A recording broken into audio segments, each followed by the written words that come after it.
అమరావతి నుంచి హైదరాబాద్ కు 70 నిమిషాల్లో బుల్లెట్ రైల్ ప్రాజెక్టు త్వరలోనే సాకారం. కేంద్ర మంత్రి అశ్విని వైష్ణవ్ విశాఖలో గూగుల్ క్లౌడ్ ఏఐ హబ్ కు శంకుస్థాపన. అమరావతి నుంచి హైదరాబాద్ కు 70 నిమిషాల్లో చేరుకోవచ్చని రైల్వే శాఖ మంత్రి అశ్విని వైష్ణవ్ తెలిపారు. త్వరలో వస్తున్న బుల్లెట్ రైల్ ప్రాజెక్టుతో ఇది సాకారం అవుతుందన్నారు. అమరావతి నుంచి చెన్నైకి 112 నిమిషాల్లో వెళ్ళొచ్చని చెప్పారు. కోల్కతా నుంచి చెన్నై వరకున్న 2 లైన్లను 4 లైన్లుగా విస్తరించినట్టు తెలిపారు.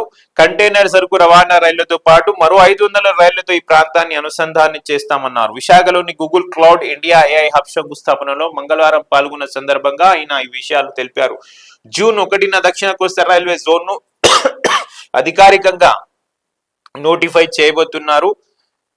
దక్షిణాదికి కేంద్రంలోని ఎన్డీఏ ప్రభుత్వం పూర్తి న్యాయం చేస్తుంది. ప్రతిపక్షాల మాత్రం ప్రతి అంశాన్ని కావాలనే రాజకీయం చేస్తున్నాయని వైష్ణవ్ మండిపడ్డారు. సో ఇదేమైనా 70 నిమిషాల్లో అమరావతి నుంచి హైదరాబాద్ చేరుకునే సదుపాయం బుల్లెట్ ట్రైన్ ద్వారా రాబోతుంది. రాబోయే రోజుల్లో 70 నిమిషాల్లో చేరవచ్చు. అలాంటి బుల్లెట్ ట్రైన్ ప్రాజెక్టు సాకారం అవుతుంది అని చెప్పారు. కానీ ట్రైన్ వస్తుందని చెప్పలేదు, సాకారం అవుతుందని చెప్పారు.